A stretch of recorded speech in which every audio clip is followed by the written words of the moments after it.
Ladies and gentlemen, coming to the stage is Mike King Biz, the voice of RVA Business Media.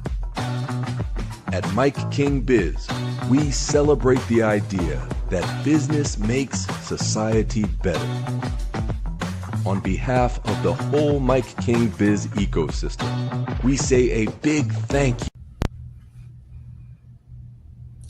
Greetings, everyone. Good morning, good afternoon, wherever it is that you are watching from. Welcome back to Conversations That Matter with Lynn Lewis. I am your host, Lynn Lewis. By way of introduction, for those who may not have met me yet, I'm a certified grief educator, author, speaker, contributing writer, and I am also the Chief Empathy Officer for Destined to Thrive Grief Services. I am glad that you are here today, and I have with me one of my colleagues, April Boyd. April, can you just give us a short introduction about yourself, and then we will carry on. Well, thank you for having me this morning. I am the audacious and amazing April Boyd, also known as the Kitchen Strategist. And I am on a mission to help you stop eating your money so that you can redirect those savings to financial stability. I am a financial educator that just teaches financial literacy through the kitchen. And I'm a seminar host along with a keynote speaker and publishing author. Ooh, thank you. And April, thank you so much for being here with me. So Conversations That Matter, that is truly what this show is. And this episode, the Conversation That Matters subject is we're going to talk about grief, loss, and how it can manifest in different places. As we know, grief and loss is going to show up in all of our lives. We're all going to manage it, handle it differently. And sometimes it shows up through the most unexpected places. And so that's a little bit about what we're going to talk about today. But as always, I like to just share my simple definition of what loss and grief is. So in the simplest form, loss is when you are devoid of or no longer have access to something or somebody that you love, that you cared about, that was important to you. You no longer have access to it. And what else I always like to say about loss is it's not exclusive to death. And so, because that's the first thing that many of us think about when we hear the terms loss or grief is, oh, someone died. But that is far from the truth. It is a truth, but far from the only truth. And so today we're going to talk a little bit about that. And then grief is simply, in its simple form, it is our emotional reactions to the loss, how we deal with what has happened, whether it's a death or a loss of identity, a loss of health, whatever the loss may be. The grief is the emotional, things, how we deal with it emotionally. And so I think that's an important conversation to have. That is a conversation that matters to me and to April. And so we are going to just share a little bit about from our own experiences with that. And I invited April to come today because, as she mentioned, she is the kitchen strategist, and she's going to share just a little bit about how grief manifested and found her in the kitchen, so to speak. So April, I remember when we first met, which has been about a year now. It's been about a year. Yeah. One of the things that you shared was that your mom, who is no longer with us, loved to cook, and you kind of figured out, oh, so that's how I'm in this place now. But tell us about that. Share that with our audience. So the thing is, my mom was an amazing cook. I don't know anybody whose food I've ever tasted, even my own, that tastes as good as my mom's food tastes. So growing up, I never really had to cook much between my mom and my dad. My dad's family owned a soul food restaurant for over 75 years. So I came from people who knew how to cook. And because of that, I didn't have to cook often. So as a teenager, I was always out and about in the streets doing what teenagers do. And I wasn't in the kitchen learning those lessons from my mom like I needed to be. And it wasn't until she passed away and I was 20 years old, and I needed to cook my very first Thanksgiving meal without my mother. And my father was 1,000 miles away, because I didn't live close to him at the time. I had no clue what I was doing, and I had to really figure out the flavors, the taste, rely on my siblings who were also home at the time to tell me what she put in things. And I found myself connecting with my mother in the kitchen. And I am a good cook now, thankfully, but it was a little hard road. But I found myself connecting to her through the kitchen because I felt like that's where, when I was in the kitchen listening to her favorite blues songs, that she was there with me. Wow, awesomeness. And so that is a prime example of how, though she was grieving the loss of her mom and she wasn't here with her to do the Thanksgiving dinner and all of that, but a good thing came out of it. And now I'm sure your husband and your children are glad that you're that excellent cook. So I got a little bit of years under my belt now, right? So I know what I'm doing, a thing or two here and there.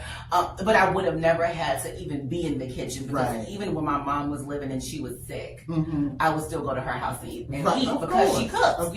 My mama cooking, I'm gonna go and eat. But it wasn't until I realized that I needed to be in the kitchen because now I no longer have to just feed myself and my daughter. I had to also feed my teenage brothers. So I had to figure this thing out because I couldn't feed these kids nasty food, right?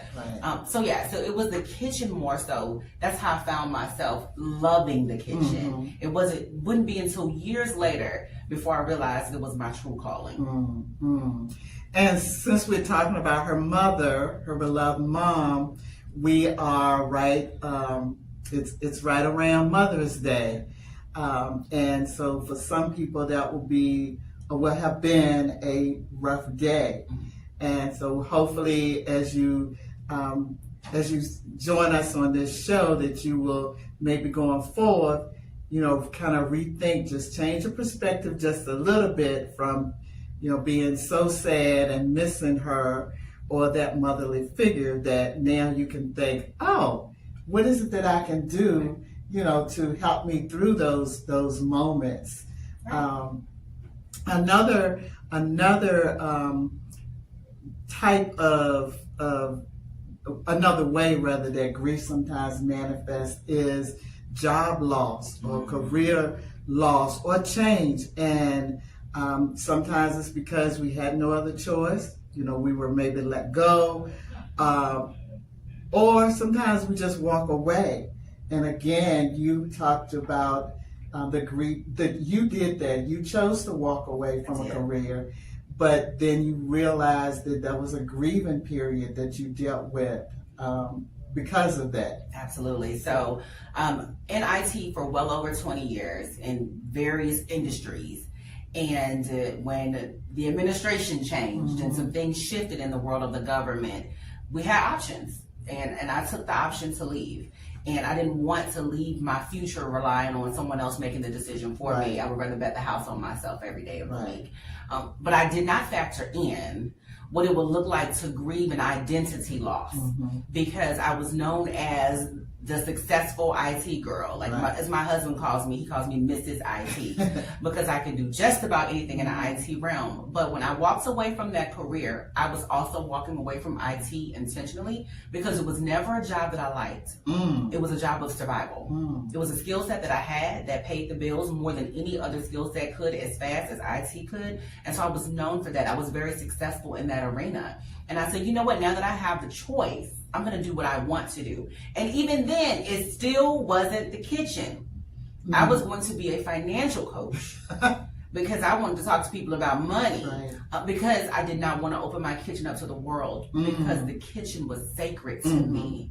And so it took me some time to decide I'm going to do what I love and what I'm passionate about. And I'm going to teach financial literacy through the kitchen. But while I was figuring that out, I was grieving my identity loss because I was no longer the woman who was known for the successful IT career. I was starting from the ground up as a business owner. And in a niche that is not widely known. Not widely known, not spoken about. It's not something you're going to hear people talking about, the intersection of food and money and how food is keeping us broke.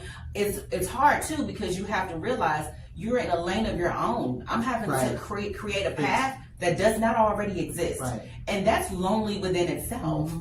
And speaking of that, that can be another emotion that you deal with that, you know, if it's not addressed, it can really lead to anguish, mental anguish and grief. So we mentioned how grief kind of manifested with April in the kitchen and then the job identity. One of my things, and sometimes we don't think about, is health loss, health issues.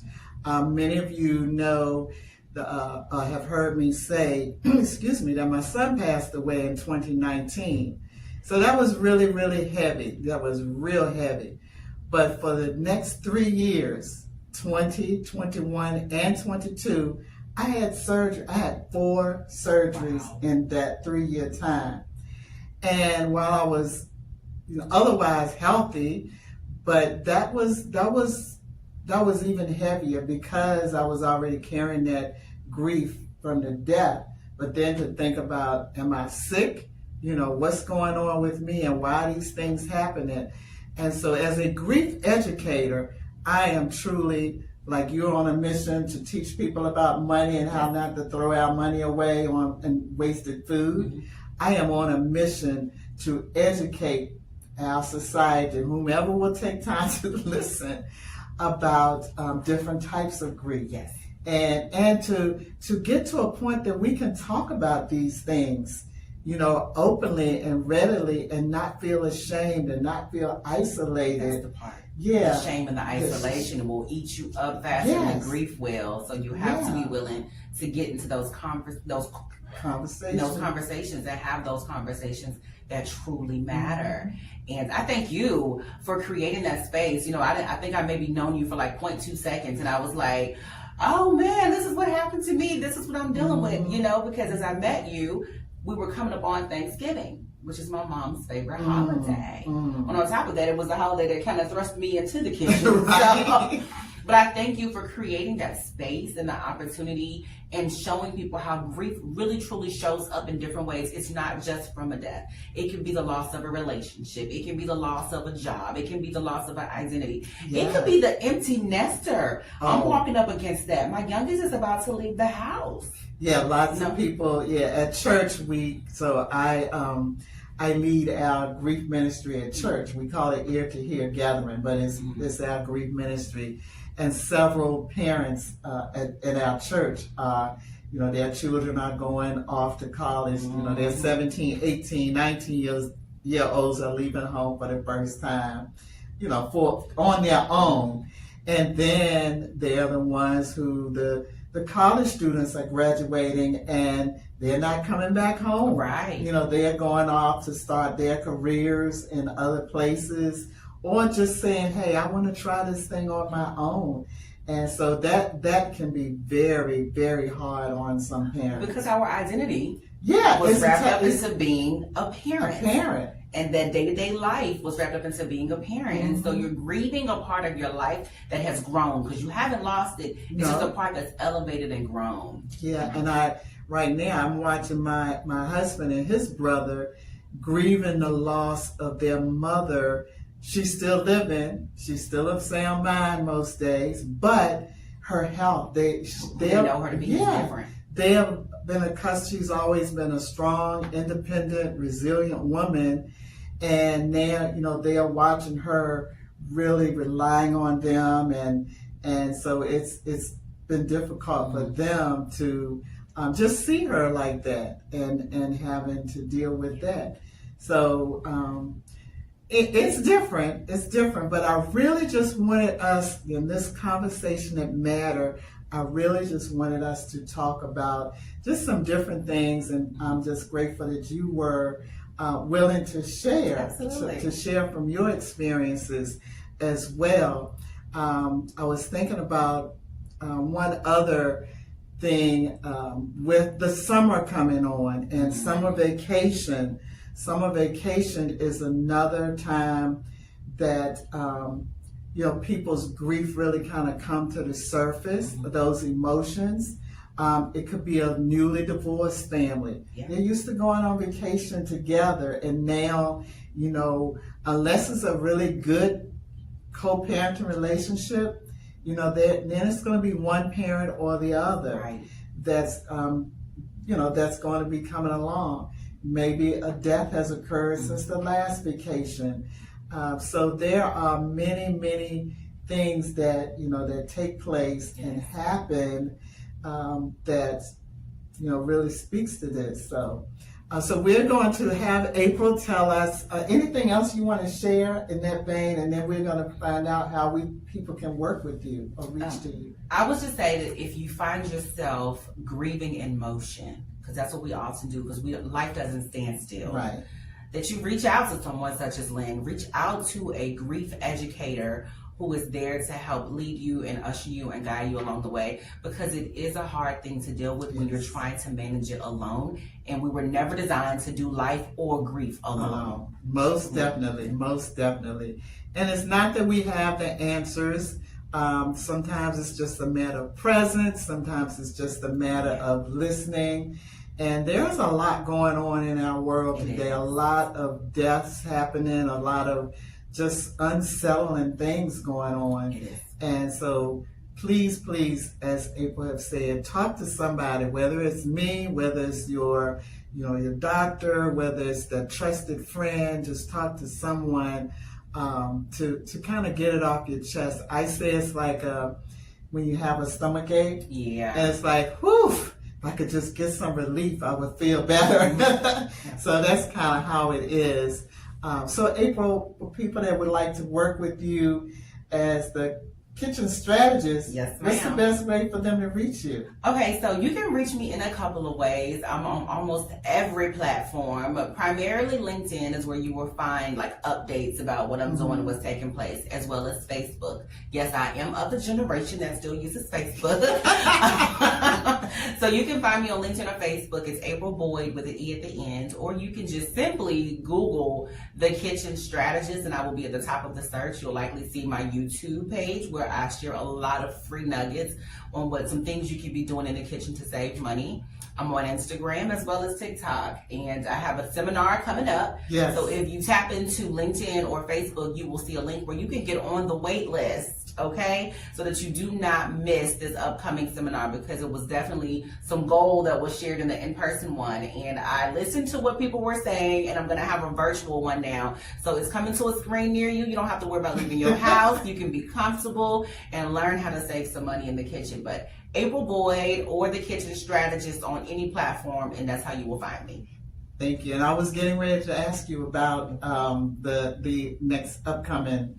Yeah, it'll be in June. Okay. It'll be in June. So I'm getting people on the wait list now, so that when registration launches, they'll be the first to know that it is coming, so that they don't miss out.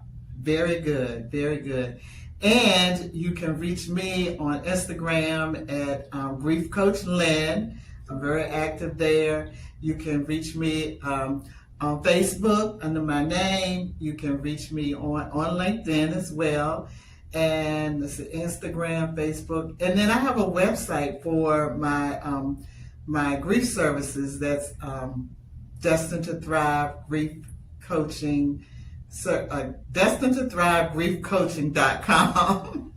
So you can reach me there. And June is going to be a busy month for us. I have 2 books, 2 anthologies that's coming out. It's already out, but we're really, talking them up in June, so they'll be available. And I'm also having an author showcase in June, on June 11th. So follow me to be sure that you stay aware of all of the different things out there for you, for us, and you get to see us in the community. Absolutely. Collaboration this year has been one of my big things, and So I just like getting out in the community and collaborating with other people and learning from each other. So Absolutely. again, thank you for joining me today. And thank you all for joining us today on Conversations That Matter with your host, Lynn Lewis. Until another time, I bid you well.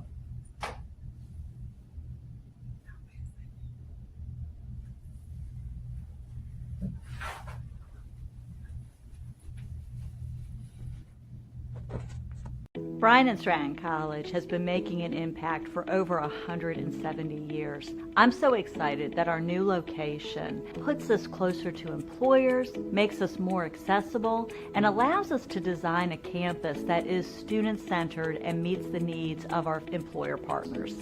So the question is around location and how this happened. It was a result of a great deal of planning and forethought. It was a result of trying to decide what was the right location for some sort of facility like this. And so when Brian Stratton expressed interest, I was in full support. This location means a lot. It's near Chippenham Hospital, it's near Powhite Expressway, and it is also near Chippenham. So this location is about as perfect as you can get for a college like Brian Stratton. Accessibility is so important to us. We want to ensure that our students, our staff, our faculty, and our employers can get to us. I'm so excited. This is the first time that we've ever been on a bus route. So our students won't have to address that hurdle on top of all of the other things that they're balancing. It means something to the people of Chesterfield County, especially with the branding of Chesterfield here. You know, I like to always say Virginia State University is the university of Chesterfield. Brian Stratton is the college of Chesterfield, and it's just a perfect pairing. You know, they're closer being here to where the most students in the region go to, that we try and train and prepare for careers, but Brian and Stratton can definitely take them to the next step. Moving our campus was a tough decision. We've been on Hall Street for over 30 years. But relocating to Gateway off of Midlothian Turnpike really cements our future.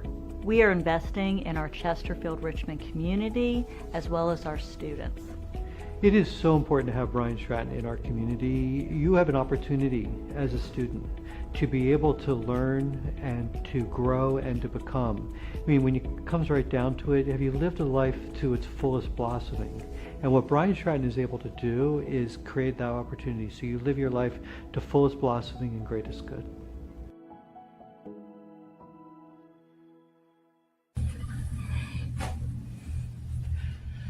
Ladies and gentlemen, welcome back to On Mic with Mike. Mike King coming to you from the MIKEKINGBIZ Call Federal Media Center. We're coming to you from high above Henrico. Alrighty, folks, you can follow us on all social platforms. On the Mic with Mike, as well as MIKEKINGBIZ. We got the man Phillip Mason in the house of Icon Commercial Realty. Welcome to the program, sir. Thank you. Now, people know us as Icon is one of the sponsors of the program. I'd like to thank you. But we're not here with that one today. That's right. We're not here.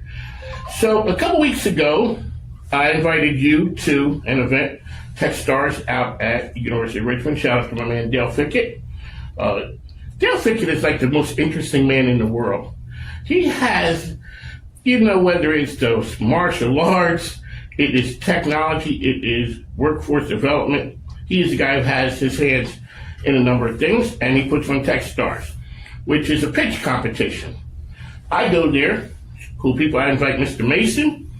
It is on Friday. We see the pitches. People try and recruit. I leave.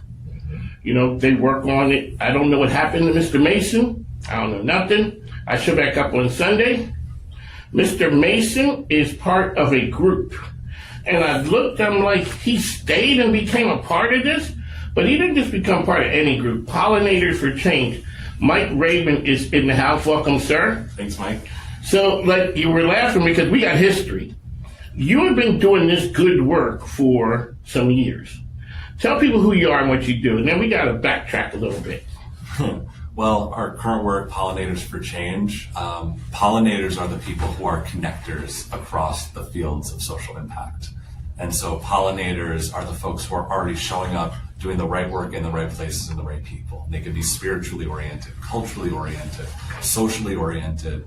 And Mike, we see you as a pollinator because you are an enormous connector of local and community-based business leaders, and you see what bringing people together brings to the benefit of our entire community. And you brought up Dale Fickett leading the Techstars Startup Weekend. It was everyone coming together that enabled everyone that came with a good idea to have the space and the platform to meet people and collaborate and to present and bring some of these initiatives to life. And without that startup weekend, Phillip and I wouldn't have met and been able to spend the weekend together, not only working on, what's the latest developments with pollinators, but also these deep chats that we have at a spiritual level, at a community level around what is Richmond truly capable of? How are we already showing up to it? Who are the people that we can pull in? It's those exchange of ideas and spirit and relationship that really fuels this kind of community-based social impact work. One of the things, Mr. Mason, when I saw you on that Friday, see you later, saluted you, I'm out, I'm going to the house. I've been out, it's kind of late out here for me, 5 o'clock or so. Then I'm here at 4 o'clock on Sunday and I see you. What was it about Pollinators that drew you in? Well, they had a whole gamut of different businesses. It was all across the board. Yeah, across the clothing board. that you could exchange. I mean, great ideas. Yeah. Amazing ideas. But it was Circle Trust that was his next step of the Pollinators that kind of drew me in because it was the impact that I could see them making in the community, in the city. And when Mike began to tell us about the connections of these different sectors and what people had to offer, and answering that question about what happens when people don't have what they need when they need it, and I guess dispensing with just coming from a city or a federal level down to a community level. Like, how do we answer that? And the answers that I heard in that room were amazing. So I was like, I'm attracted to it because it is, to me, it's a spiritual base because you find connection to every person, and then you value people for what they bring to the table. So. One of the things we just like to give a shout out to Icon Real Estate for sponsoring the program and allowing us to be able to talk to Mike and Pollinators for Change. Mike, let's go back to 2018, 2019 when I first met you. What were you doing then? Because I was astounded by that then. And now I don't know whether how does that become part of your core, like that kind of work? I come from a background where I've had a relatively privileged upbringing in education. And I've always been raised with a conscience for social justice. And when I studied political science and economics in college, it was around how do we make the world a better place. But I realized that the systems that I was plugging into for the first chapter of my career, I was in a corporate career, and there was a lot of things that we could do inside of a corporate institution to reduce the harm that was being done. But for all that we could do in the name of sustainability, corporate social responsibility, DEI, et cetera, I was finding we actually weren't really able to make a difference on the deeper systemic issues. And where our nation was going, with so much political divide, so much entrenched social issues in our society, I was asking the question, what is our plan for a sustainable future? Very basic question as a young person who wants to start a family, wants to look ahead and know that we are taking care of these foundational things in our society. And what I increasingly realized is that we lack a coherent answer to that question across political divides and across even our academic systems weren't able to accommodate an inquiry into a purpose of business that aligns with the theories of and the principles of democracy under our Constitution and the principles of sustainability. And it was that intersection that I needed to study. And so I went to graduate school first, and then I found myself on an independent research journey and finding that where the work felt most real was meeting real people doing real work in real places with the right people. And it was from that I found the grounding of what working towards a sustainable future looks like. And then the human connection that I was a part of in 2019 to 2021, a working group called Regenerate Richmond that preceded Pollinators for Change, and now Pollinators for Change, is about developing the frameworks that help clarify when people come together in community, how our connections and coordinations can ultimately rise up to affecting systemic change. A lot of times, I'm sure when you tell people that part of Pollinators for Change, I think people might get it. But you're touching on something that could be a touchy topic to some people that are, feathers may be ruffled. But in the end, I think people do want good. Touch on the atmosphere here in Richmond right now. It seems to be that people are open-minded. It's like you said, it's trying to go from the capital of the Confederacy to the new Richmond. Yeah, I mean, I'm from up north, and I find like once you kind of get out of like the DC bubble, there's like a breath of fresh air, and socially we can just be ourselves. We can show up as who we are, and Richmond is a place with a history that is kind of unmatched in our country for where we've been and the systems of harm around, just the founding and the eradication of indigenous peoples, the capital of the Confederacy, the Lost Cause movement, structures of racism.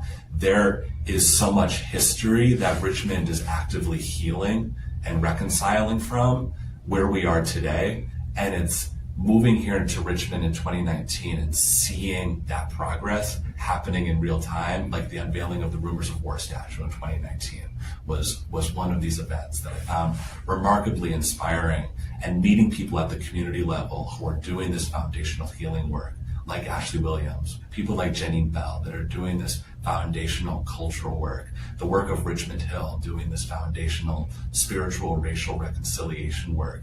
It's witnessing the people from the ground up doing this work that has been so inspiring that maybe the capital of Confederacy can be a center for reconstruction and an inspiration. Because if Richmond can change, it can serve as a model for the nation that we can all change and heal from our history and move forward in a direction where we can come together and work better together. So, sir, we're both from up north, and we do move at a different pace than operates here in the South. Do you think sometimes that people kind of get that maybe people are pushing too fast, or you guys are here, and whether it's the Northerners, whatever, it's just like there's a pace that we do things. There's a natural order, and now here you guys come in, turning up the apple cart. All of a sudden, we have to make change. We have to make it quickly, because as fast as Richmond is growing from a profitability or, an elegance or the cost of everything, it's booming. Richmond is a boom town. Part of the problem is the haves are running wild and they're having a great time. The have-nots are standing there saying, what are we doing? It's the same reason that I interviewed the person who ran GRTC some years ago, explaining why the bus needs to be free. Because if a person uses part of their money for the bus, they may not have money to go to something else. Or when we start looking at things like that, touch on the climate that we're in right now here. For you, Phillip, as well, why it's important for ICON to support a group like this, and for you, Mike, to talk about the moment in time right now here in Richmond. In social impact work, there's an author, Adrienne Marie Brown. One of her books is called Emergent Strategy. And one of the principles of emergent strategy is that progress moves at the speed of trust. Ooh. So I never heard that. That's a good one. So this work's a little bit different from business, where it's not driven by PowerPoints and 5-year business plans. It's driven by relationships. It's driven by connecting at a deeper level and seeing within ourselves and each other our whys and our intrinsic motivators to do well and to do good in the world. We say with Pollinators for Change that everyone has parts to play in the making of sustainable futures. And we find people who are already activating around it. We build those relationships. We generate gatherings where people can meet each other organically and generate their own relationships and opportunities for collaboration. And then that's where the frameworks come in to really guide, okay, like we really align with each other. We're so different because we're activating out of our unique purposes, but we really align. We're exchanging resources. Like, you can come to my event. Oh, you got to check out this book. Oh, you got to meet this person. So there's this like non-financial exchange that's beginning to occur. And we have this framework called the GRACE framework. So it's like after the gatherings, which is G, after the R, which is resource sharing, the action starts to happen at the A, which is advocacy. And so it's like, what are we here to do together? What can we do together? And if we can answer that question, that's where we can build the C, which is the coalitions that are needed to represent comprehensive cross-functional solutions to leaders, whether they're philanthropic leaders or private funders, city government, state government, institutions that are able to really act on the possibilities that are rising up from the community around making real and sustainable change. And we also have the frameworks to back that up around how it really adds up in conventional economic thinking, how that saves money for the taxpayer, how that improves the performance, like how it raises up the social foundations of our society so that more people are able to contribute, whether it's through business or through community service, through their families, through their churches. Everything that people can show up for and serve society for. Mr. Mason, I see why you rolled with them. Touch on your part with this. Well, I guess from a commercial standpoint, I believe that we help to make up the landscape of the city by working with business owners that have certain purpose-driven businesses. So just try to bring all of that together and exchanging those resources, putting people on the right track, educating people about what they can do that they may not even thought of. Correct. So all of that. Alrighty, so Mike King, we're here. It is Pollinators for Change. Mike, you got to tell us how people can reach you, and then the big news that you guys are doing a documentary. Let's touch on how can people reach you. So the work with Pollinators starts with getting connected. Like, reach out and share what you're doing, what you care about. When we meet people in person, we ask, like, what are you passionate about? What do you care about? We want to just get right to that level. Because when we're working, when we're doing this kind of work, we can't rely on federal funding or systems to save us. It's like we need to trust each other that we're going to show up through thick and thin and do the hard stuff together. So for those who are listening, our email address to reach out is hive, like a beehive, hive@pollinatorsforchange.org. Or you can reach me at mike@pollinatorsforchange.org, or our Director of Community Engagement, Allie Fisher, at allie@pollinatorsforchange.org. I've met Allie Fisher before. Yes, you have. Yeah.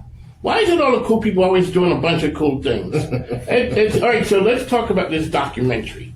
Hit me with it, man. This is interesting. So this is a project that was inspired a little over a year ago, and it's being engaged with those who are doing these inspiring community projects.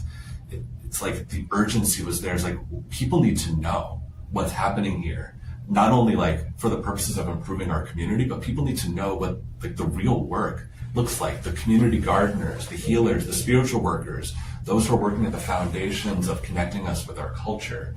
And so it's like we need to find a way to put cameras onto this work. But it was talking about these ideas over the spring and the summer, where we met Patrick Mamou and Loria King, experienced documentary makers. Loria was born and raised in Richmond. Patrick has been making art and film here for decades. And it was meeting them and connecting with the Altars Festival and Barrett Holmes Pittner as well, who's a DC-based philosopher focused on Reconstruction.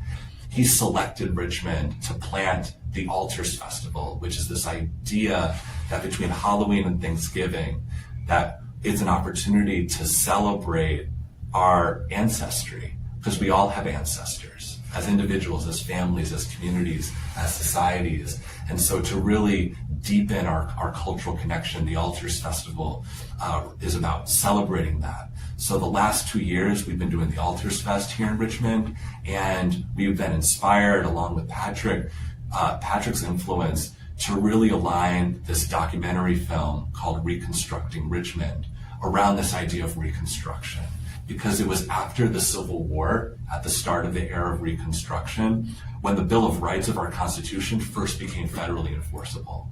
And some really substantial investments, both structurally and legally, but also at the ground level, were made to raise up the foundations of our society. And that's where the civil rights movement is rooted. That's where a lot of our basis for public schools and public health is rooted. And so Reconstruction is this American idea of what it looks like to invest practically in the foundations of our society, and it's idea that transcends political divides, because it's really about practically what we're all about, because we're 99.9% the same genetically. We all have the same basic needs, whether it's food, water, housing, healthcare, education, healthy relationships, a sense of purpose. It's investing in raising up these foundations where we see like the real sustainable answers. And this documentary based here in Richmond is asking whether the former capital of the Confederacy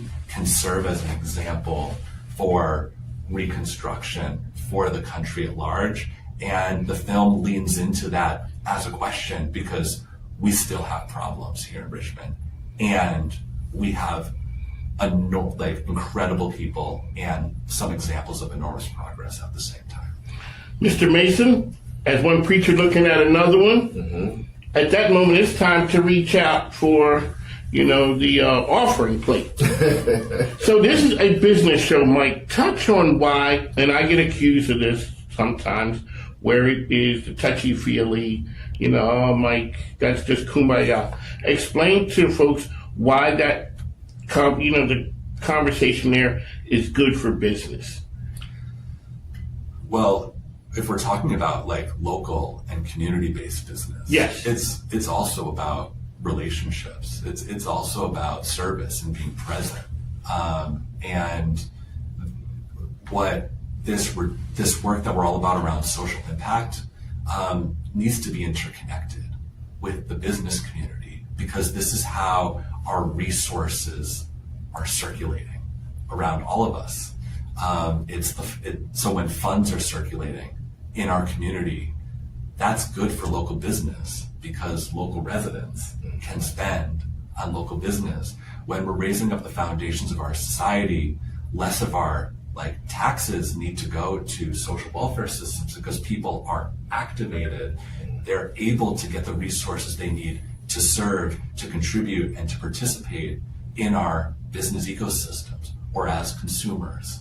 And so across so many dimensions that are directly impactful for the success of business, and also directly impactful for our communities being lovely and purposeful to live in, because business owners are also people with families, with religious lives, cultural lives. And so we need our business leaders, everyone, to be healthy and well and connected. And so these fields are all about local and community-owned business leaders are the hardest workers, I know, and they care so much. These are also about the support structures that everyone can benefit from, so that, because we do business so that we can live better lives. And so it's really about, so the community element. I think what people think about when you're doing this type of work is giving everything away. But this is not about just giving everything away. It's about sharing resources, but it's about also building trust as a business owner in a particular community.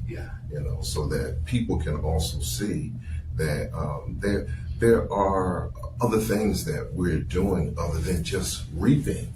There's a way that we also give back. So, Mr. Mason, how can we get information about Icon Commercial and explain to people, if you are a business owner, contact you for assistance? Well, if you're a business owner and you want to contact me, you can always reach me at area code 804-306-3551. And that number has been the same for almost 30 years. Really? Yes. I've switched companies and everything else. But the number went with you? The number went with me, yep. That's what we call consistency, Mike. Is the documentary done? So the documentary, we've been filming since November 1st, enough to launch some produced footage with a crowdfunding campaign. So we'd love everyone to check that out at reconstructingrichmond.com. And there's a link to our campaign on a site called Seed and Spark. So we have 2 3-minute produced clips of the film and an entire page dedicated to what the film is about and about us as the filmmakers and why this film is rooted in community and how we're showing up. So we were at First Friday to launch the crowd fund. We were at the Rest Fest this past weekend engaging in the community. Even if folks can just follow that campaign on Seed and Spark or give a little bit, because it demonstrates that we're here as a community to support this film, so that we can also represent it to the funders at a higher level that can help us produce this film at a level where it can really impact society at large. There you go. On the MIC the best business program around, because this conversation here is what we are, business-ish. It's the things that hold communities together. We'd like to thank Icon Commercial for being sponsor of the program and also supporting Pollinators for Change. Mike, it is good to see you. Now you know where we are. And I understand I didn't understand what you did back then.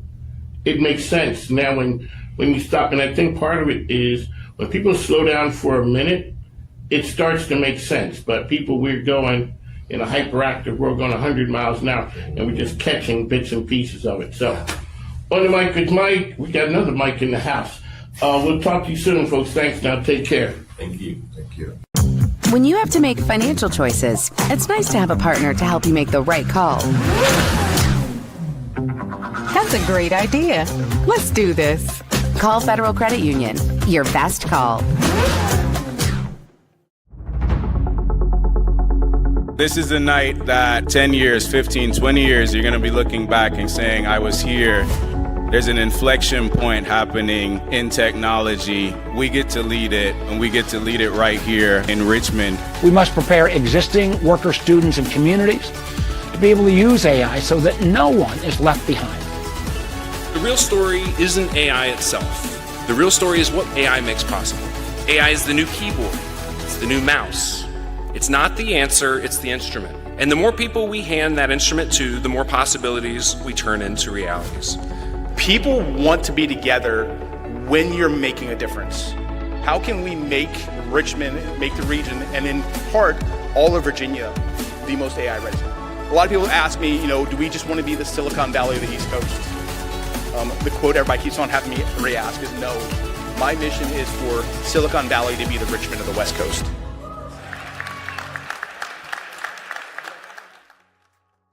Out to them.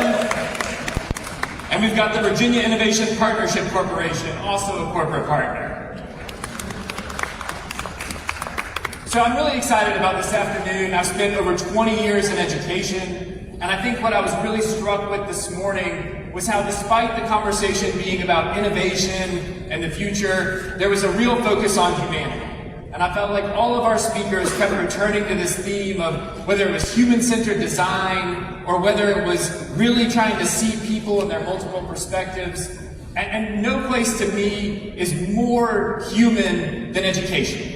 We begin educating people at such a young age, and hopefully we prepare lifelong learners, people that are constantly curious, always looking to learn new things. So I'm really excited to introduce our moderator. You know, moderating this HBCU panel is one of the most respected voices in American journalism, an award-winning journalist, speaker, and advocate. Please help me in giving a great welcome to Suzanne Malveaux.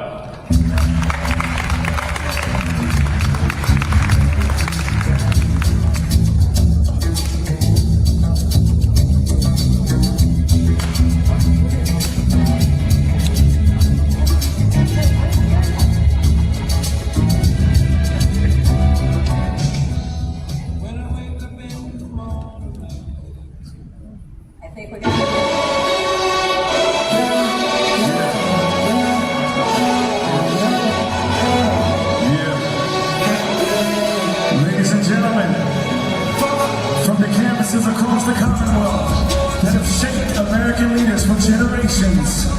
From 4 institutions that turn access into excellence and excellence into legacy.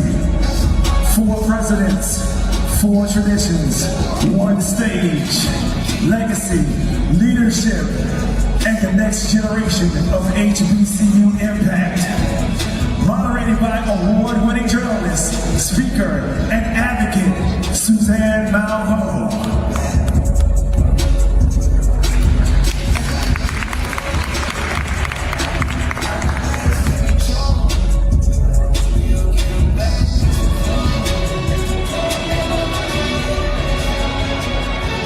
Founded in 1882, Virginia State University has spent generations shaping leaders, innovators, educators, entrepreneurs, change makers across America.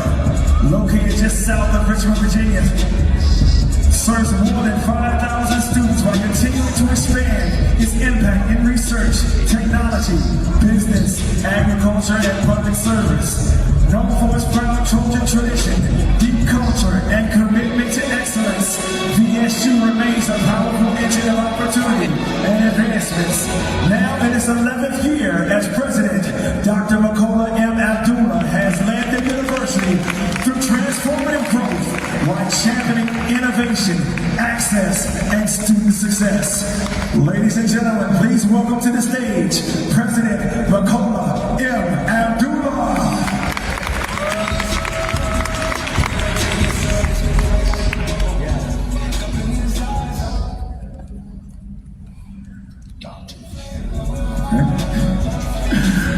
Founded in 1935, Norfolk State University has built one of the most distinctive institutional entities in the Commonwealth.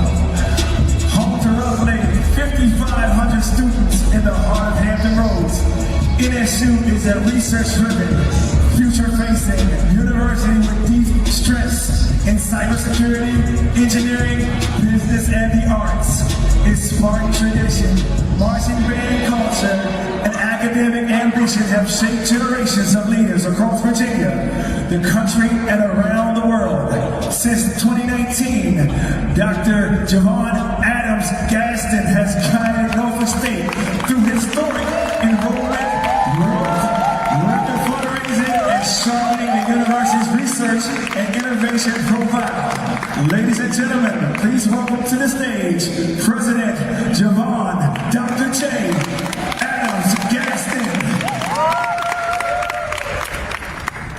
All right. Founded in 1865, the immediate aftermath of the emancipation, Virginia University is one of the oldest historically black universities in the country. Sitting in the heart of Richmond, VUU has shaped pastors, professors, civil rights leaders, athletes, and entrepreneurs for more than 160 years. The Panther tradition runs through the city. So does the university's leadership in workforce development, social mobility, and the spiritual life of the community. Since 2017, Dr. Hakeem J. Lucas has positioned Virginia Union as a forward-facing, forward-leaning HBCU with bold investments and academic programs, athletic excellence, and the university's footprint across the city. Ladies and gentlemen, please welcome to the stage President Hakeem J. Lucas.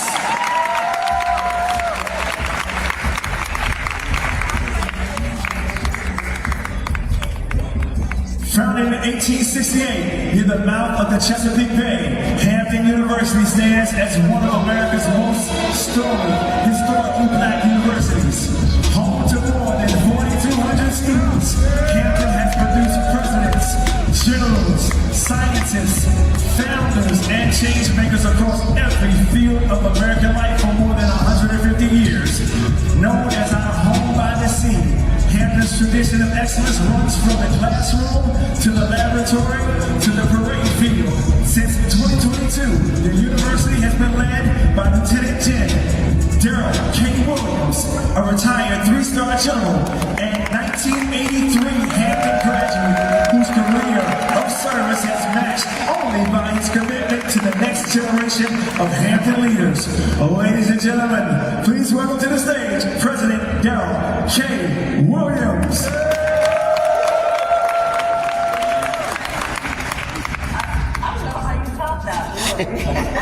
We all got a mixtape here. Thank you so much. Welcome to our afternoon panel, and of course our esteemed panelists here. I mean, this is just an incredible group. 4 HBCUs, Virginia, we are in the house. Thank you so much for being here. I took notes, I have note cards. I studied up, but you guys know each other. You all know each other very well. And so I've been told that we're not gonna have enough time. I'm gonna, you know, Dr. J, you're gonna have to keep these guys in line. Yes, lasso them in. We only have an hour. And we're gonna also be able to take some questions from the audience through the, the iPad.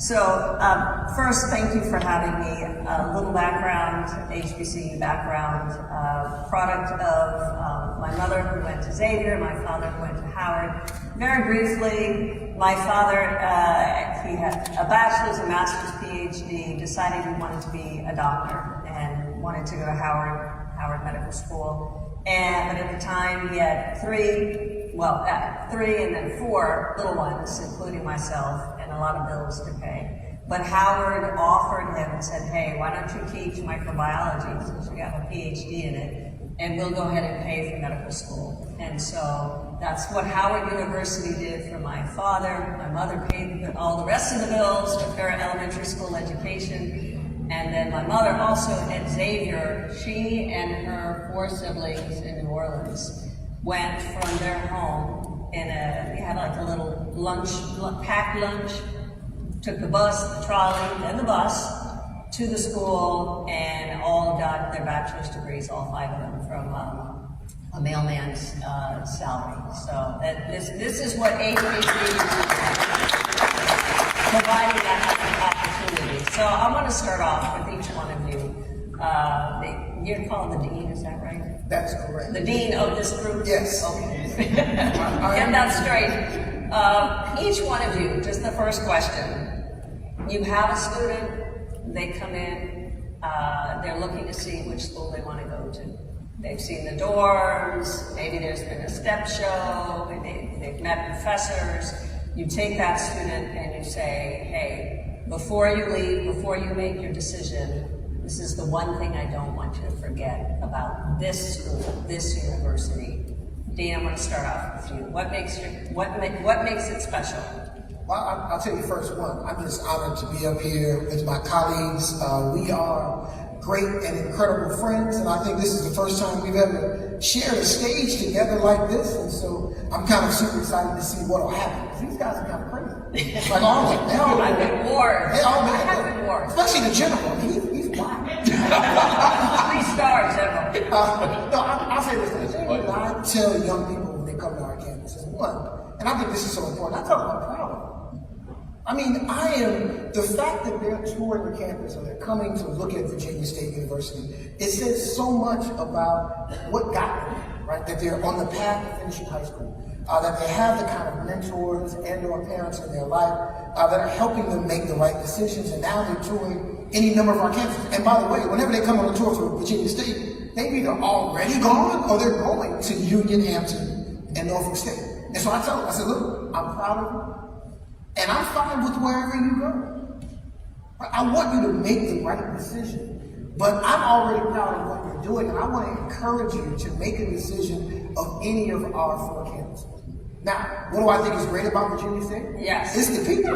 I want you to meet them. I want you to talk to them. I want you to ask our students the right questions, the real ones. What's the food like in the dining room? What is it like to sleep in the residence hall? Ask the real questions that you want to know. And then if we're the great fit, that's good. And if we're not, that's okay too. If you learned from Virginia State what you don't like, great. Apply that on your visit to another school. Dr. J. Great. I absolutely agree. There are two things that I think of when I sit with students. One is I want to remind them of their excellence that's already there. They're at Norfolk State University because they had excellence, and we're there to help them polish it and really let it shine. And then the other part of that is the sense of belonging. That when you come to Norfolk State, and I've been so impressed over the years that I've been there, with how many of those students say, I feel like this is where I belong, this is where I'm supposed to be. And it's interesting because I feel the same way. I feel like I was meant to come to Norfolk State, and it is a privilege to come, so I can relate to them when they're saying, I feel like this is where I'm supposed to be. But we have so many opportunities for them, and I would agree.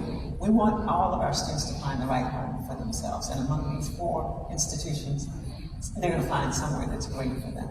But I think that what I look at with the student is that sense of, this feels like home to me, and I feel like I can thrive here, and that's what we're looking for.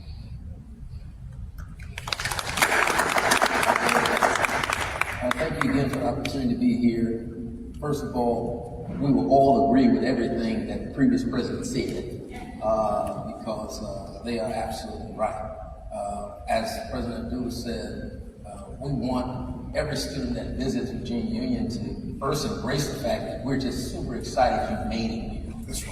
There's so much that these students go through, particularly those between the ages of 18 and 25, just that they survive their situations and are carrying with them the pride of the generation, the expectations of the future. And you just want to just stop for a minute, give everybody a hug, and let them just feel the inspiration of the new tribe and community that's cheering them on.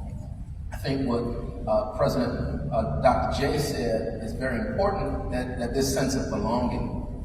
Because at Virginia Union, I think what you need for us is that I want every student who visits, who stays, and who also may not stay, to have encountered some sacred space, right? I think my focus is usually when I speak to a student who is trying to make a decision, I ask them 3 things. 1, do you listen to your mom or your dad? I think what's critically important in the generation is to understand that it's more than just knowledge and degrees, but we're trying to help you become who you divinely believed you could be. And to be that midwife to a generation, it's hard to do if you are disobedient and you don't listen. And so I'm always looking for those who understand what it means to hear somebody who loves you call you into what you are going to be. I think the second that's critical for me is that you have a clear understanding of what this 4 years will be. If you've come here just to play and to waste your time, I think you need to go somewhere else.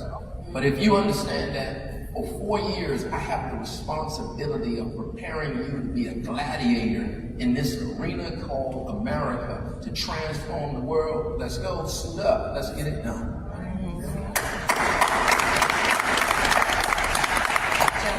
Honored to be here, and in an attempt not to be redundant, but to agree with everything my colleagues have said. The first thing that I talk to students about is the fact that some schools accommodate you. HBCUs were built for you. You know, it started that way, and that mission has not changed. And so if you want to go somewhere where you belong, and that where you will be affirmed in a way that brings out the best of who you are, then a place like Hampton and the other schools on this panel are, then that's where we want you to be. The next thing that I talk to students about Hampton is much like my colleagues, is academics is table stakes. That's right. You're going to get a great academic education at any one of these schools. What we focus on is a piece as well beyond the classroom. And so your involvement in student organizations and your ability to truly become the best of who you are is what I'd like to emphasize at Hampton. It's not just a degree, it's a whole life experience. And I think most adults in the audience would agree that at the end of the day, your academics will only take you so far in life. You can get a great academic experience at any number of different places. But what makes us special, what makes Hampton special, all of my colleagues, is the affirmation that you receive and the understanding that you truly can be whoever and what it is, whatever you want to be. So I like to emphasize the whole life experience, not just the academic.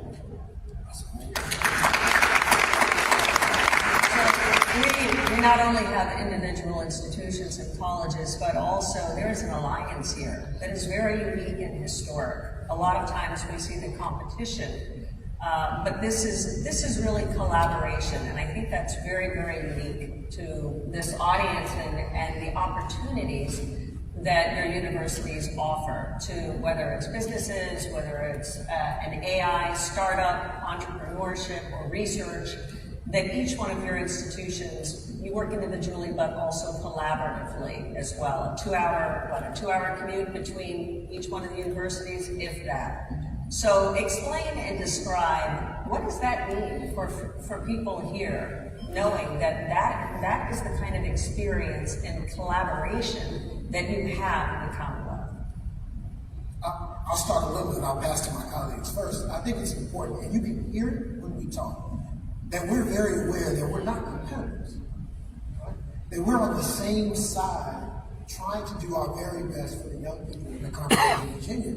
And once you decide, well, that's not true. There are a couple of days a year when Virginia State is going to beat Virginia Union. And I think we all have that, right? But if it's not that Friday or that Saturday, right, then we are all on the same team trying to educate all of the same young people. The students at Union look just like the students at State. The students at Hampton look like the students at Virginia State. And so coming together to decide that not only are we not competitors, but that we're going to advertise the idea that we are in an alliance, that we want to work together. Dietrich Trent is here. Can you stand up? Dietrich Trent, wave your hand around. Dietrich Trent, who is the former worked for the White House Initiative on HBCUs as executive director, is now the executive director of the HBCU Alliance here in Virginia. And we present ourselves, whether it's to the General Assembly, whether it's to fundraisers, we present ourselves together because we know the power of being together and working together. And so it is, in many ways, it's an honor to be able to work collaboratively with, it's not just that we're friends, right? We work together because we believe that work together will make us all better. I think the critical piece here is, can we actually, just for a moment, can the tech just turn up the volume a little bit on everyone's speakers? I'm having a little bit of a trouble hearing. If we just turn it up just a little bit. Dr. James, sorry. No worries.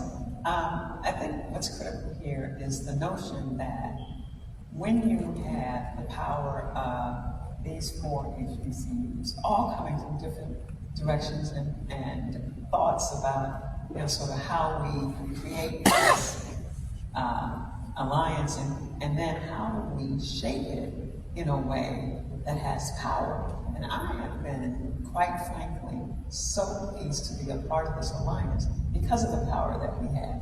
We have a great General Assembly, a great Black Caucus, and they really, really have invested in these institutions and said, you know what, for so long, these institutions were underfunded, they were under-supported, but as we come together, we can support these institutions and they can continue to do the impressive and important work that is the minds of young people who, prior to the establishment of any of these institutions, would not have had a chance at a higher education. So now they have that chance, and we want to enhance it and use all of the opportunities that we have in order to move it forward. And I see that happening, and I am so proud because, you know, as we talk about things, we talk about what are the ways that we can help one another. The Alliance is there, and it's helping our students, it's helping our campuses, and it's helping our communities. And talk about a little bit more specifically, if you would, amongst each other. We have two institutions, universities here that are research, all right, designated research institutions. You have a cybersecurity and the psychology, cyber psychology. I mean, there are innovative things that are happening on each one of your campuses that you collaborate with. Can you be a little bit more specific on some of the things that you're very proud of? Let me say that Norfolk State is really proud to be a research college university, Carnegie designation, which puts us along with our R2 and our R1, which is Howard University, among the 12% of research institutions in the nation.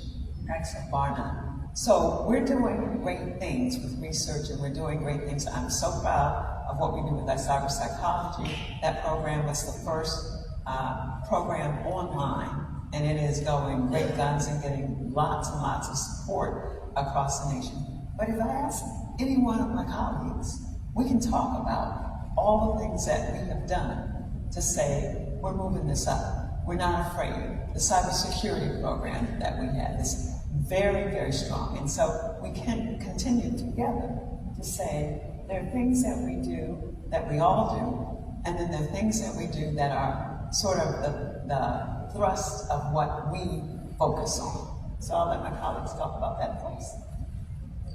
You wanted me to go, Jim? You're always perfect.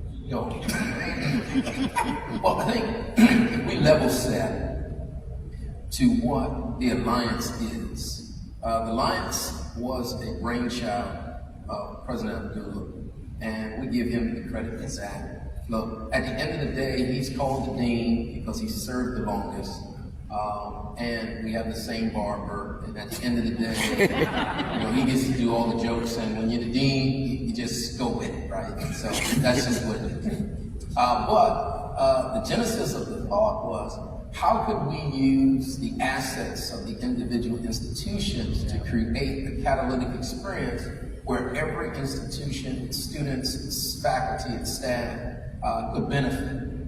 One thing we do know from our Alliance, we just completed an economic impact study. We collectively generate over $1.6 billion to the Commonwealth. Collectively, we are each anchor institutions in 4 major cities in the Commonwealth. Collectively, we employ over 50,000 people. Collectively, we generate in local economies over an average of $300 million.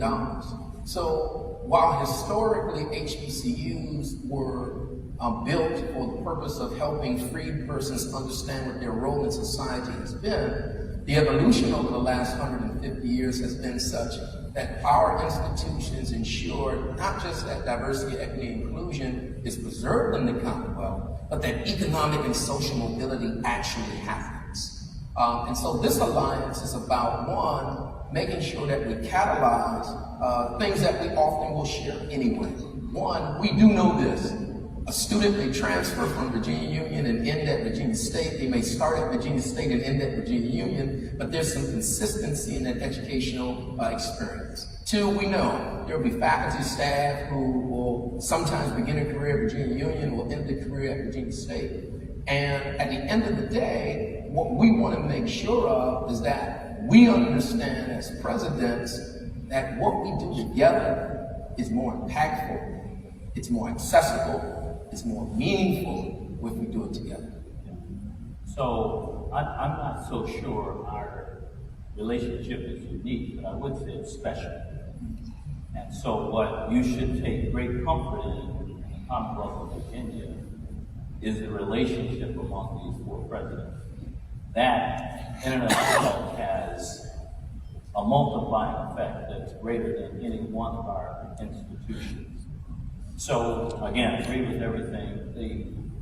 The part I'll talk about is the social and health impacts I think that we're all having because we're doing some things collectively. Thanks to some funding that was provided through the legislature. We were all given some funding, for example, to help improve health care in some of our underserved communities.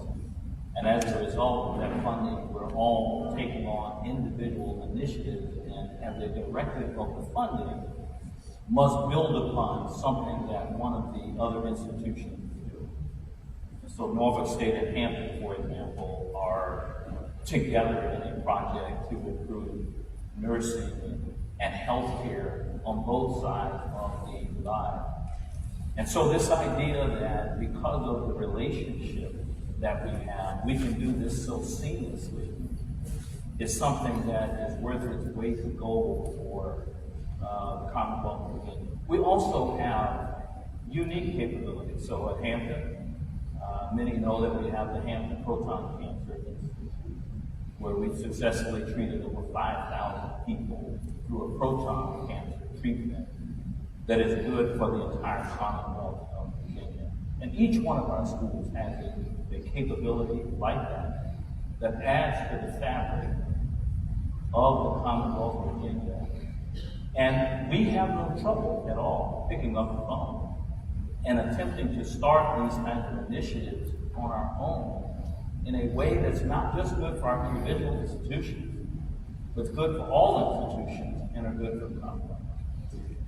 Yes, if I could, because the general is being modest. I also agree that our relationship is very special. But if you look across the country, you won't find another alliance of HBCUs in the state, public and private, working together like this. You won't find it. As a matter of fact, I would venture to say this. You wouldn't find a group of PWIs, public and private, working together in the manner in which we do. And it really speaks to how special everyone is and how collaborative, naturally, that this group is. So I just wanted to say it is very special. The relationships we have are really good.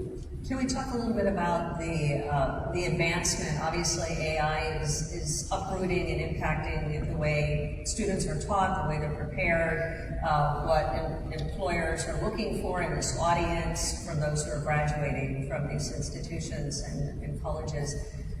What makes you prepare for the innovation? Right? Not just the consumption, but the innovation that we need to see from our community when we look forward. Well, first of all, I don't think any of us goes to any forum, academic or otherwise, where the term artificial intelligence doesn't come up. And as anchor institutions within our respective communities, as well as for the students that we serve, we have an obligation to make sure that we are at the forefront of what's happening in this space. And so at Hampton, we are taking on two very specific initiatives as we speak. One is called DAIX, and that's the Digital Artificial Intelligence Immersion Experience. And at its core, it is a workforce development initiative designed to teach the rudiments of artificial intelligence, not for our campus community, but to the campus road. The reason why we're undertaking this workforce development initiative for adult upscaling and other purposes is in an area where, based upon what city you find yourself, the population is anywhere from 40 to 45% African American. A lot of underserved communities in that area, a lot of veterans in that area, which obviously is very personal to me. If a school like Hampton University doesn't do it, then who will? And so we've taken on this responsibility, not just for the university, but for the community. And it's through this initiative on AI called DAIX. The second one, we are in the process of building an on-campus experience. And it's the Hampton Artificial Intelligence Center that would be specifically for our faculty and our staff Some of the capabilities in that center in the not too distant future will be obviously artificial intelligence or virtual reality. We'll have a teaching space. We're partnering with Google, with Apple, a company called Pollinators, Cox Communications, and others to bring that specific capability to our campus. The DAIS, we will cut the ribbon on within the next 45 days. Our HTAC, the Hampton one on campus, we will cut the ribbon on by the end of next academic year. So we have very specific initiatives that are part of our strategic plan to fortify our organization. What has happened nationwide is people have decided that it's AI against the humans, and it's just not. AI is a tool. We've had many tools in the past. Why do you think this is a tool that's going to take us over? I'm not quite sure, but what we have to teach our students is how to use the tool and not have the tool use you.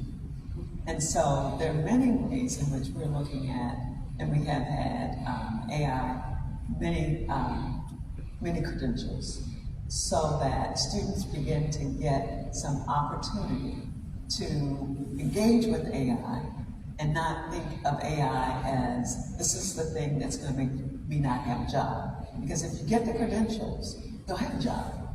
And so the credentials are a part of the education. They are not the education. Because the education is the full education that you need. The 4 years matter.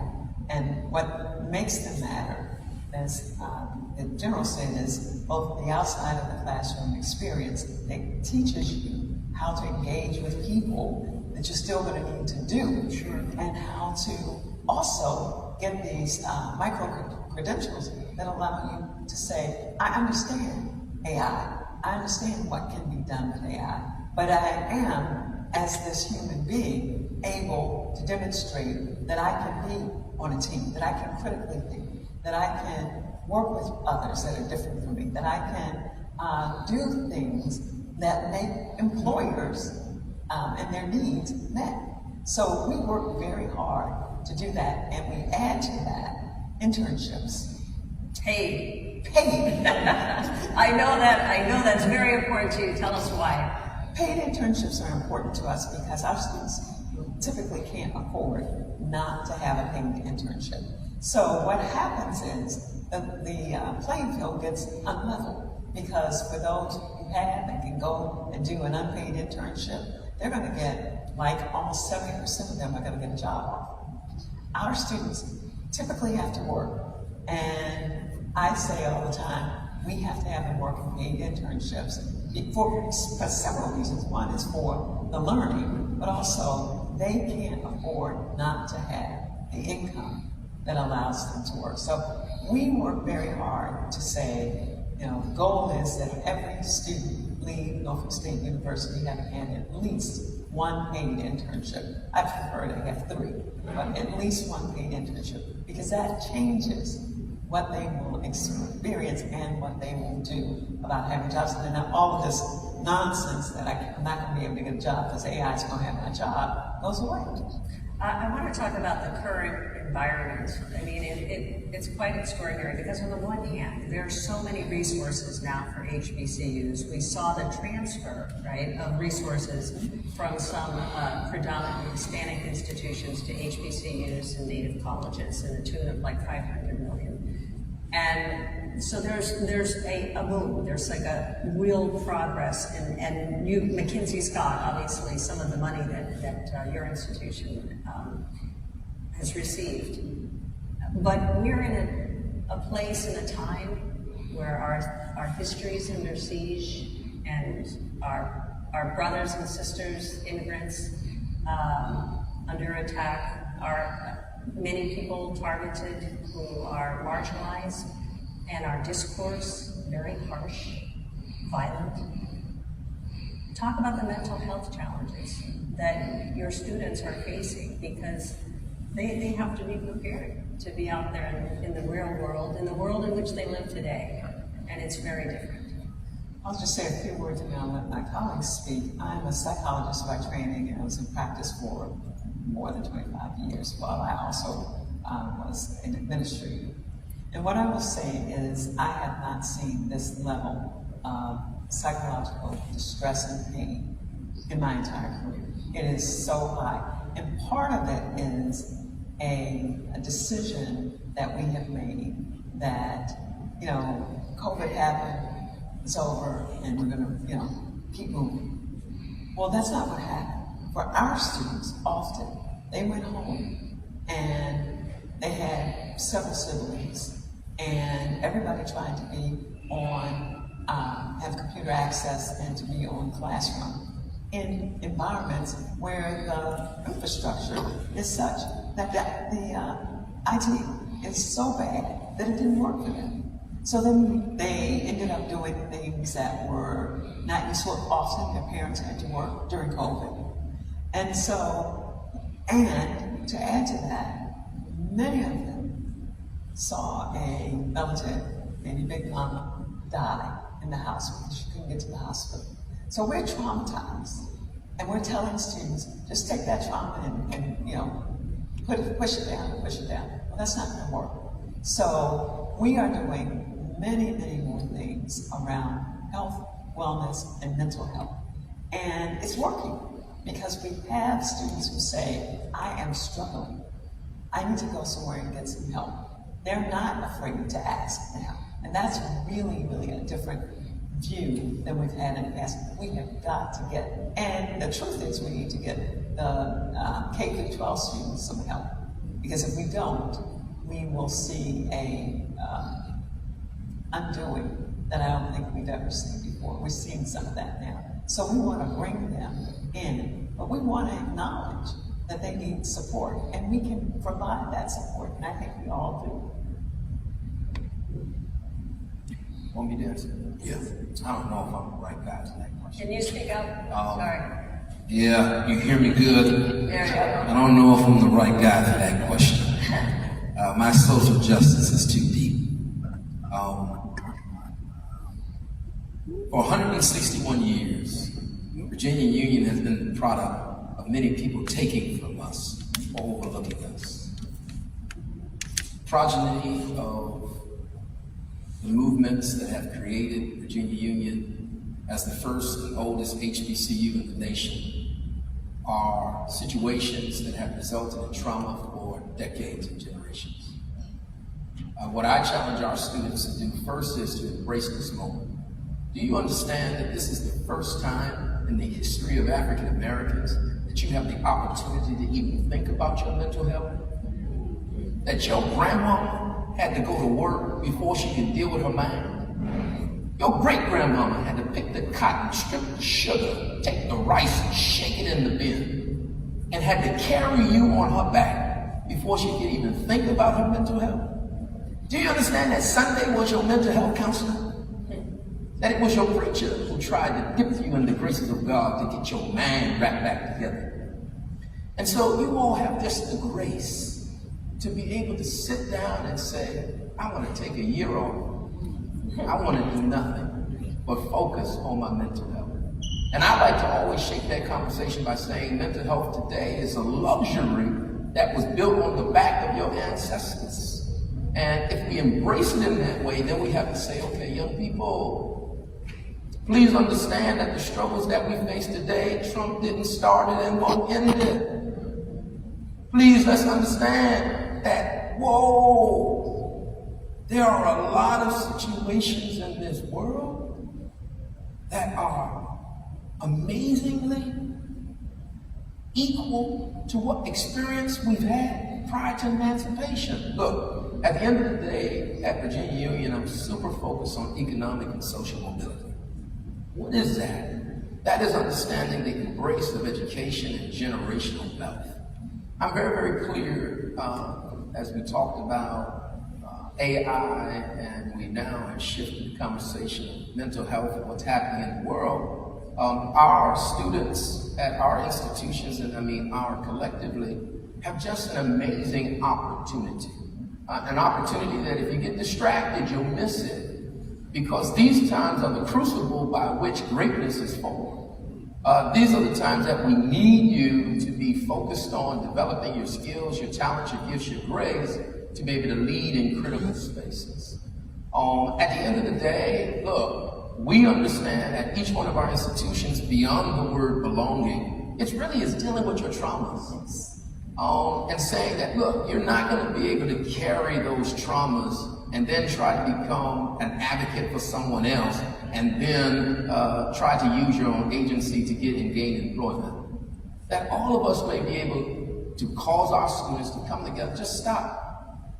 Let's deal with the abuse. Let's deal with the violence.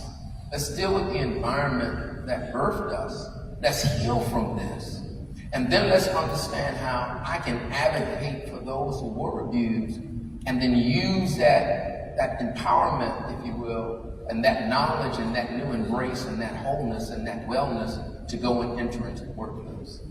At the end of the day, you know, I'll say it, and I've said it before, but I'll conclude my comments with math. We don't do math anymore. I mean, listen, allegedly we arrived here enslaved in 1619. And we are emancipated in 1865, 246 years. 1865 plus 246 is 2,111. 2026 to 2111 is just about 85. At the end of the day, in 2111, we would have been free in the United States of America equal to the years of enslavement. We currently have 85 years to ensure that the descendants of the slave does better than the slave did themselves.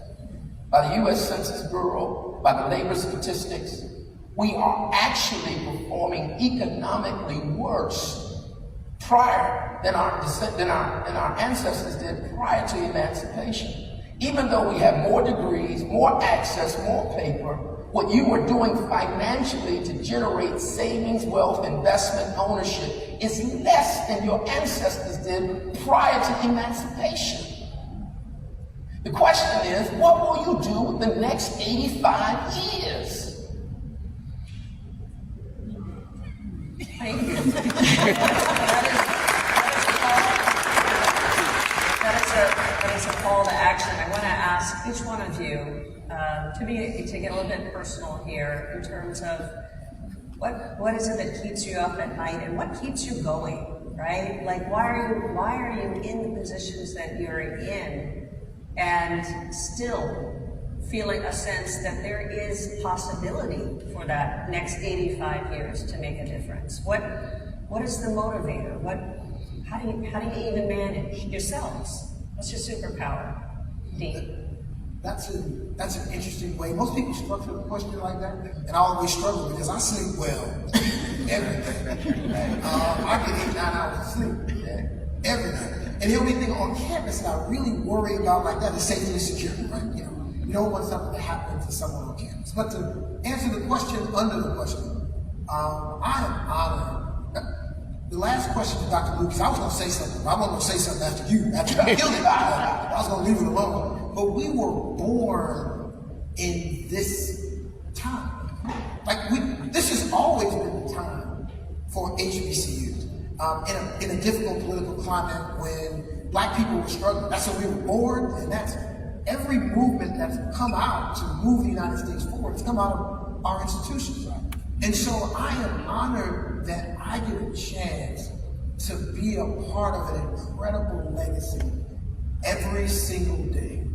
I am honored that I get a chance to be a part of young people chasing their dreams and giving them the chance to be better versions of themselves. I know so many of my friends that they do work and then they do community service on the weekend so they can feel like they're contributing to their community. I am honored that I get to do that every single day as a part of my job, and it's generally reported. I wouldn't want to do anything else. I enjoy this job so, and I don't mean the happy part, but the idea of being able to be a part of something and contribute to society, I enjoy that. And I feel it's a blessing because everybody doesn't have that opportunity. And so also want to honor that blessing by doing the very best that I can.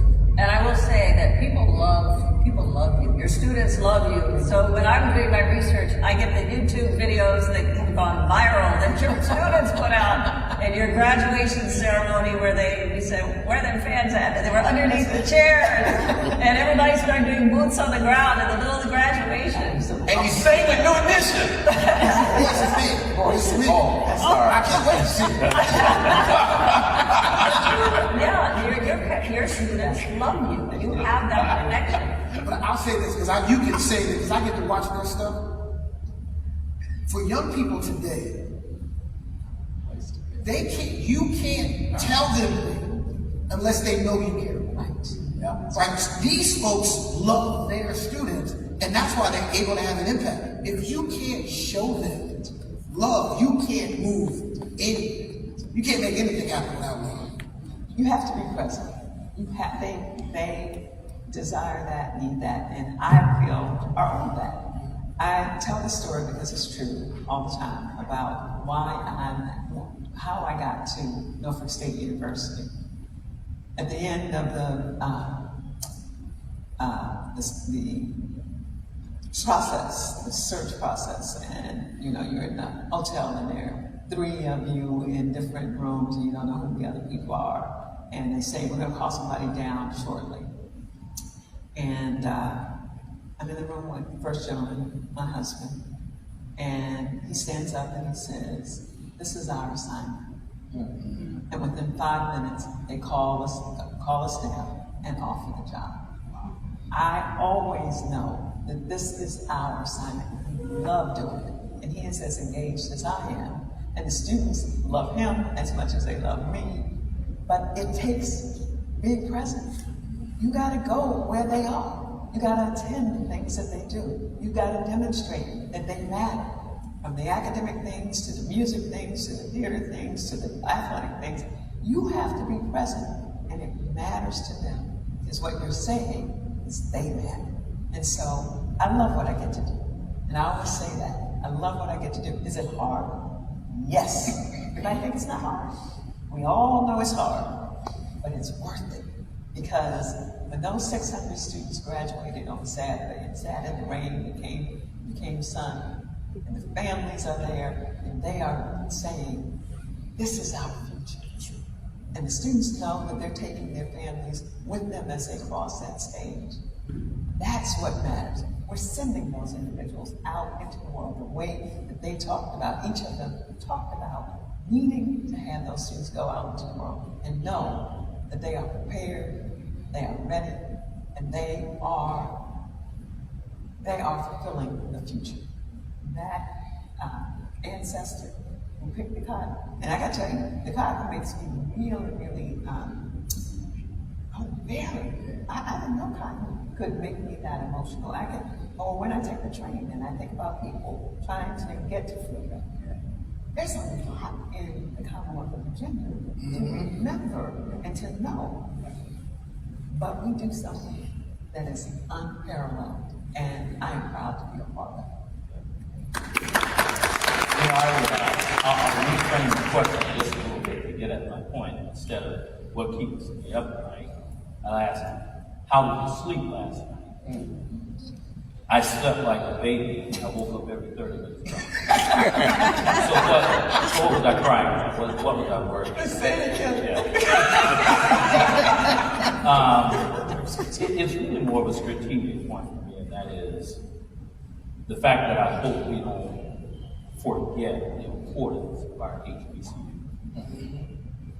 So when I think about my grandfather who grew up in Pelham, Georgia, as a sharecropper, and then fought in World War I, was brought back to service in World War II, although he was in his 40s. And when I think about my grandfather, my mother was born in 1924, literally 100 years later, a little bit more than 100 years later. The grandson of a sharecropper became a 3-star general, president of Hampton University. So when I left West Palm Beach, Florida in 1979, as an undergraduate to come to Hampton, I knew that it wasn't just about This was about generations of people that allowed us to come to this point. That's where we are with HBCU. Generations of people from our communities and our world built these institutions, which by and large built much of the black middle class in America that serves all of America. The thing I worry about is that we don't fully support and understand the specialness of HBCUs and what they do, and the fact that 40% of the engineers in the United States, black engineers, came from HBCUs, 60 to 70% of doctors and lawyers came from HBCUs, 80% of the judges came from HBCUs. And so the piece I worry about is the fact that we will forget the place that these phenomenal institutions fulfill in our communities, in our nation, and in our world, and we cannot allow it. I know we're running out of time. I can't figure out that thing, so. But we are going to leave with a parting thought, and I want you to think about it, because I would like you to think about what does this audience need to know. And when they walk out, these are employers, they're innovators, they're creatives, and they're allies. And we're in this together. And yet there may be things that people don't understand, and you want them to get it, just to get it. When they walk out the door, that they heard you and why you're here. Yep. Okay. You hear me good? I just love it when the Spirit of God comes into a moment, and to see just our colleagues, you can just see the Spirit fall on them. I mean, it's just a marvelous thing. I just love to watch it. Anyway, all right, we're at the top of the hour. I got to give a closing comment. So, clearly the topic is legacy leadership and the next generation, the HBCU impact, right? And of course, we're talking with innovators. And I would just leave with maybe an ask and request is to say, hey, partner with us. Come and give us your talent, but we don't want it for free. I don't believe in the word free if dumb is not after it. And so, when you separate it, you be free and dumb. So just put freedom back together. And so, look, at the end of the day, we need good partners, right? People we can trust to help deliver our missions and our visions.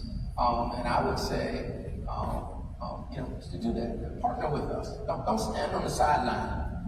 And don't just give us your child and pay tuition and think you're doing something special. We appreciate it, but we really need to do business, to be innovative, to be at the front lines of innovation, as we have always done so. But all of the things that we create are often taken by other institutions. They repackage it and make it look like they discovered how to teach black kids. So we need your help in that area.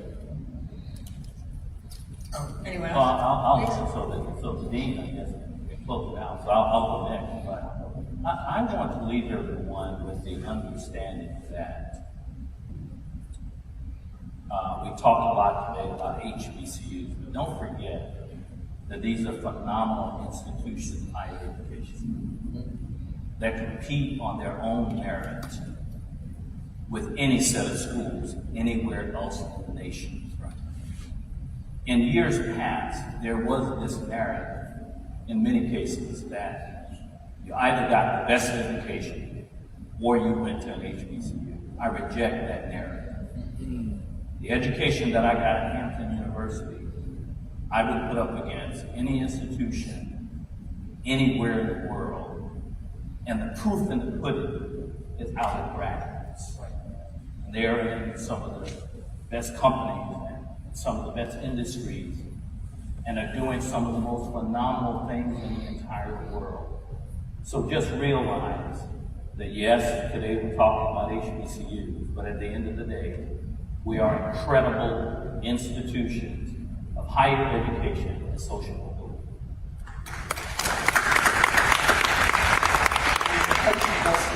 essentially what I would say, I'll just say this. The product that we produce helps and inspires the world in which we live. We need to stop thinking that this is add-on. It is critically important that you have these individuals who bring a wealth of knowledge and a new way of thinking that helps you be successful. Thanks to all of you, there's so many of you who have been so good to our institutions. I appreciate it, and I know all my colleagues do. But never forget that this is additive to your success. It's not taking away, it's not putting instead of. It is additive to your success, and we want to help you be as successful as you help us to.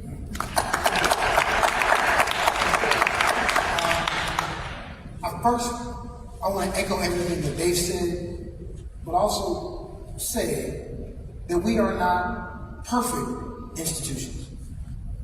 And we also know, this audience appears to be predominantly African American, that we can be hard on our own institutions. To use a restaurant analogy, when you go to McDonald's, and McDonald's messes up your fries, you go back to McDonald's.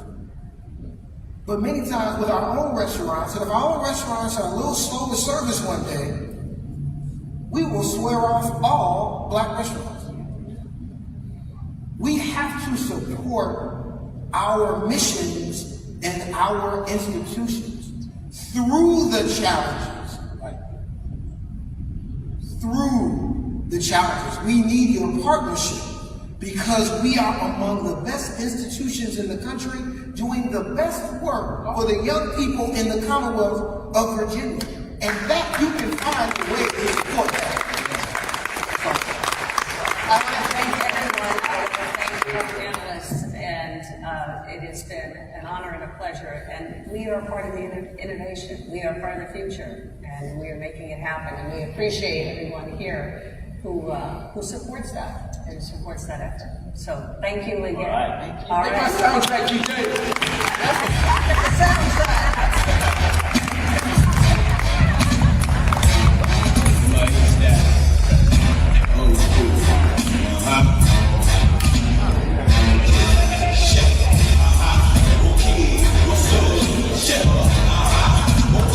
What would you tell an international company who's considering expanding about choosing Greater Richmond? It's a lot about the quality of life, the connection with the community, the stable workforce, the productive workforce, cost of living.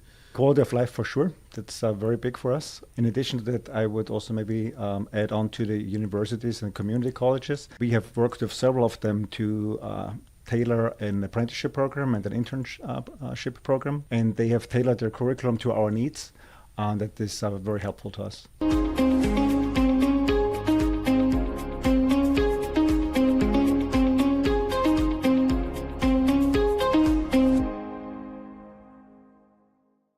Hey, it's Kelly Lemon from the Virginia Wayside Furniture Studio for an all-new episode of 8 at 4. It's Kelly. All right, here we go. Hey, it's Matt Pachilli from the Virginia Wayside Furniture Studio for this food-filled I'm Kelly episode. Lemon. And I'm Michael Paul Williams. And welcome to the After the Monuments podcast. Happy playoff season, 804 football fans. For the Richmond Times-Dispatch, this is Jeff Shapiro. I'm Justin Lowe, food writer for N4 Magazine and dining critic for the Richmond Times-Dispatch. And I'm here to tell you where Richmond eats. Our marketplace is accelerating at an unprecedented rate. At Lee Enterprises Virginia and the Richmond Times-Dispatch, we are investing in the tools, talent, and technology to tell your story through a fresh lens, lifting local brands and helping businesses grow. Let us help you amplify your message, reaching the right audience at the right time. Welcome to the Road to Richmond bracket unveiling.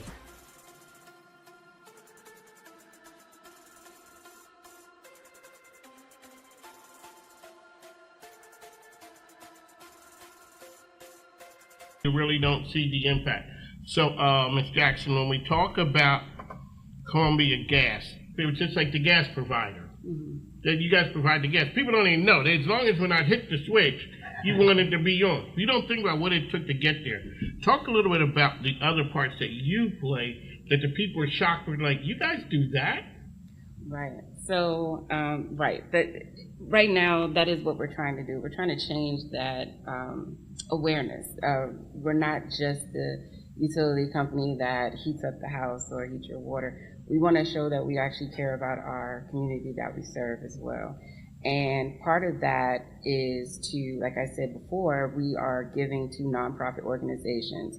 We're looking for ones that share our mission. We have a few pillars that we try to focus on, including basic needs and safety, because we are a safety company. So if we find an organization that is geared towards safety and also just the basic needs of human needs, we would like to partner with them. That also goes for STEM and energy education. We have organizations in the community that want to provide our youth and just community members with that type of knowledge. We are an energy company, so we want to support them as well.